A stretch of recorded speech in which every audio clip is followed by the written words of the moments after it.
Hello मेरे प्यारे दोस्तों, आप सभी का स्वागत है हमारे यूट्यूब चैनल स्टोरी पूजा में। तो चलिए दोस्तों, कहानी को हम स्टार्ट करते हैं। मेरे बेटे की शादी मैंने मुश्किल से की। वो एक लड़की से प्रेम करता था, लेकिन मैं नहीं चाहती थी कि उसकी शादी उसी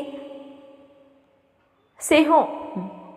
मैंने उसे बहुत समझाया और उसकी शादी गांव की एक सीधी साधी लड़की से करवा दी। लड़की का नाम सुधा है। मुझे पता था कि वो लड़की मेरे बेटे और इस घर के लिए बहुत ही अच्छी है, इसलिए मैंने उस लड़की की शादी मेरे बेटे से करवा दी। सुधा हमारे घर में आई। लड़की घरेलू थी, बड़ों का सामान और घर का काम करती थी। अभी 10वीं शादी को हुए थे, लेकिन मुझे लगने लगा कि मैंने अपने बेटे की शादी इस लड़की से करवाकर अच्छा किया। मेरा बेटा राजीव भी खुश ही लग रहा था, लेकिन उस रात के बाद मेरी यह सोच बदल गई। एक रात करीब 2 बजे मेरे बेटे के कमरे से चीखने की आवाज़ आने लगी। यह चीख मेरी बहू की थी।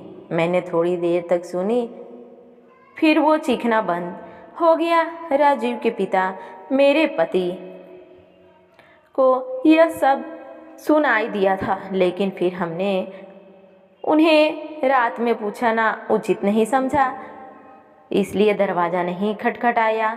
सुबह मेरी बेटी भी बोल रही थी कि मम्मी, रात को कौन चीख रहा था। मैं उसकी बात काट दी। कहा कि कोई नहीं, शायद कोई बाहर से चीख रहा था।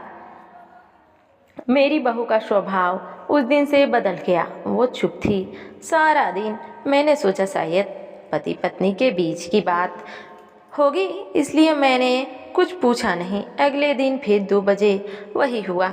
मेरे बेटे के कमरे से फिर चीखने और रोने की आवाज़ आने लगी। इस रात वो आवाज़ करीब 10 मिनट तक चली। मेरी बेटी उठ गई और उसने हमारे कमरे का दरवाज़ा बजाया। मैंने दरवाज़ा खोला, देखा तो वो बहुत ही डरी हुई थी। बोली, मम्मी यह क्या है? भाभी रोज़ रात को रोती और चीखती क्यों है? क्या होता है कमरे के अंदर? चलो अभी दरवाज़ा खोलते हैं। मैं दरवाजे के पास जाने लगी तो मेरे पति ने मुझे रोक लिया। कहा कि वो ज़रूर अभी बात मत करो, कल सुबह दोनों से बात करते हैं। उस रात को मेरा सोना मुश्किल हो रहा था। बहुत मुश्किल से मुझे नींद आई थी। सुबह मेरी बहू जल्दी उठकर घर के काम में लग गई। मैं सुबह अपनी बेटे के कमरे में गई। उससे पूछा, क्या बात है? रात को बहू रोती क्यों है? उसका चेहरा पूरा उतरा हुआ था। बोला, कुछ नहीं। उसकी बातों से और आंखों से साफ दिखाई दे रहा था कि वो कुछ छिपा रहा हो। उन्होंने भी उससे पूछा, लेकिन वो कुछ नहीं बोला। घर से बाहर चला गया। मैंने मेरी बहू से पूछा। वो कुछ काम कर रही थी। उसको देखकर ही ऐसा लग रहा था कि जैसे रात में ठीक से सोई नहीं हो। आँख साफ बता रही थी। मैंने उससे पूछा, क्या हुआ? तुम रात को रो क्यों रही थी? बोली, रो रही थी? कब? नहीं तो मैं तो सो रही थी और मुझे तो कोई आवाज़ नहीं आई। आप क्या बात कर रही हैं? उस कमरे में ऐसा क्या हो रहा था? यह बात या तो मेरी बहू जानती थी या बेटा, लेकिन दोनों ही कुछ नहीं बता रहे थे। पर दोनों के चेहरे से साफ पता चल रहा था कि कुछ है जो ये दोनों हमसे छिपा रहे थे। लेकिन क्या? अब जब भी रात आती मुझे नींद ही नहीं आती, क्योंकि आधी रात को फिर वही होता। बहुत जोर से चीखती और रोती। मेरे मन में कई सवाल थे। क्या होता है उस कमरे में? फिर एक रात करीब 2 बजे मेरे घर में वो हुआ जो मैंने सोचा भी नहीं था। मेरी बहू रात को कमरे से बाहर आई। उसके कपड़े कहीं भी जा रहे थे। उसे कुछ होश ही नहीं था। बाल खुले थे और वो घर की चौक में आकर बैठ गई, जोर से चीखने और रोने लगी। हम सभी घर वाले बाहर आ गए। मेरा बेटा भी कमरे से डरा हुआ बाहर आया। बहू की ऐसी हालत देखकर हम सभी डर गए थे। मैंने मेरे बेटे से पूछा, यह क्या है? वो बोला, बस माँ देख लो, यह रोज़ रात 2 बजे ऐसे ही किया करती है। मैं आप लोगों को क्या बताता। सुबह जब मैं उससे पूछता हूँ तो उसे कुछ याद ही नहीं रहता है। बोलती है मैंने तो कुछ नहीं किया। बहू जब थोड़ी देर बाद शांत हुई तो मेरा बेटा उसे कमरे में ले गया और सुला दिया। मैं सोच रही थी कि यह क्या है। मेरे बेटे को कहा कि तू उसे अपने कमरे में सुलाकर आ, मैं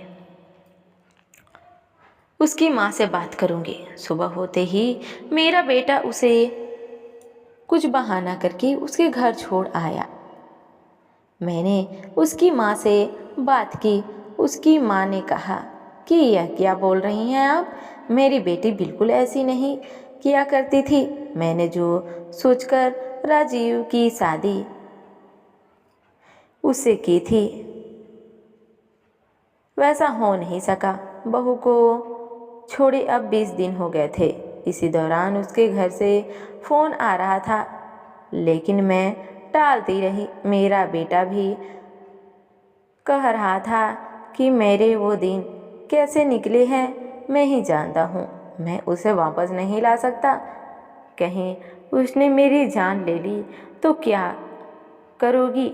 मैंने उस पर फिर ज़्यादा दबाव नहीं डाला, पर मैंने अपने आप को कोस रही थी। मैंने अपने बेटे की शादी उस लड़की से क्यों करवा दी। अब मेरे घर में कोई भी नहीं चाहता है कि वो घर में वापस आए। इन्हीं सब बातों में 3 महीने निकल आए। फिर एक दिन अचानक ही मेरी बहू अपने सामान के साथ वापस मेरे घर आ गई। वो आते ही मुझसे कहती है, माँ जी, मैं जानती हूँ कि आप मेरे बारे में क्या सोच रही हैं, लेकिन सच क्या है यह आपको पता नहीं। उसकी बातों से मुझे लगा कि कुछ है जो वो बताना चाहती है। मेरा बेटा घर आया और उसे देखकर गुस्सा हो गया और वो बोला, ये फिर से आ गई। अब मैं इस घर में एक पल भी नहीं रहूँगा। मैं जा रहा हूँ यहाँ से। सबको सच क्या है मैं इस तरह से क्यों कर रही थी। बेटा बोला कि क्या सच? सच ये है कि तुम पागल हो और रोज़ रात उस तरह से करती हो। बहू बोली कि माँ जी, आज अगर सबसे ज़्यादा दुखी और परेशान है तो वो और कोई नहीं, मैं हूँ। मैंने अपने पति की बात मानी, उन पर विश्वास किया। मैंने कहा, तुम क्या कहना चाहती हो, साफ साफ बताओ। मैंने कहा, तुम क्या कहना चाहती हो। फिर मेरी बहू ने जो बताया उसे सुनकर मेरे पैरों तले से ज़मीन खिसक गई। वो बोली कि आपके बेटे ने मुझे पहली रात से ही यह नाटक करने को कहा था, लेकिन मैंने नहीं माना। वो कहते हैं कि हम दोनों अलग बड़े शहर में जाकर रहेंगे। उनको कहा, अगर ऐसे मेरे घर वाले मुझे नहीं छोड़ेंगे, लेकिन तुम इस तरह से नाटक करोगी तो वो डर जाएंगे और फिर हम अलग रहेंगे। पहले मैंने बोला कि यहाँ सबके साथ अच्छा है, लेकिन फिर जब वो मुझसे बात नहीं करते थे तो मुझे उनकी बात माननी ही पड़ती थी। और फिर मैंने जब सब नाटक किया तो उन्होंने मुझे घर छुड़ा दिया। मुझे आप सभी की नज़रों में पागल और न जाने क्या साबित कर दिया। उसके बाद मेरे फ़ोन भी नहीं उठा रहे थे। मैं उनका वहाँ मेरे घर इंतज़ार कर रही थी, लेकिन वो नहीं आए। मैं समझ गई कि उन्होंने मुझे बेवकूफ़ बनाया, मुझसे झूठ बोला। यह मुझे अपनी ज़िंदगी से भगाना चाहते थे। मैं इन सब बातों को समझ गई। अब मैं खुद ही इनसे दूर चली जाऊंगी, लेकिन मैं चाहती थी कि सच आप सभी को सामने आ जाए। मुझे बहू की बातों पर पूरा विश्वास हो गया था। मेरा बेटा बोला, तुम्हें इसे रखना है तो रखो, मेरी शादी तुमने उससे नहीं होने दी जिसे मैं चाहता था, और इस गांव की लड़की से करवा दी। मैं चाहता था कि यह भी यहाँ से चली जाए। तुम परेशान हो, सोचो कि यह मैंने क्या किया। अभी मैं इसे अपनी पत्नी नहीं मानता। मैंने मेरे बेटे को कहा कि बेटा, तुझे इस घर में रहना है या नहीं रहना, ये तुम्हारा फैसला। मेरी बहू इसी घर में रहेगी, और जो इसे इसका हक और इज्जत नहीं दोगे वो इस घर में नहीं रह सकता। तू इस तरह की साजिश कर रहा है, वो भी सिर्फ अपनी माँ से बदला लेने के लिए। एक भोली लड़की के साथ कुछ भी करने को कह सकता है। पर बेटा, जरा तो सोच, तूने इसे जो कहने को कहा इसने किया।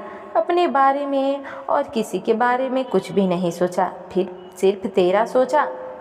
सोच, ऐसी पत्नी कहाँ मिलेगी। तू बड़ा अभागा है जो इस लड़की को छोड़ेगा।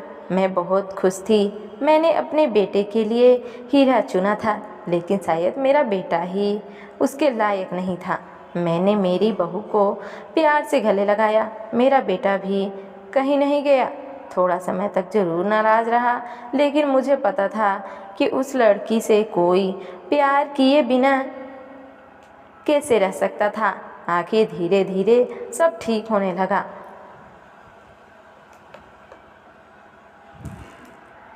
आपको यह कहानी कैसी लगी, कमेंट बॉक्स में ज़रूर कमेंट कीजिएगा। धन्यवाद दोस्तों।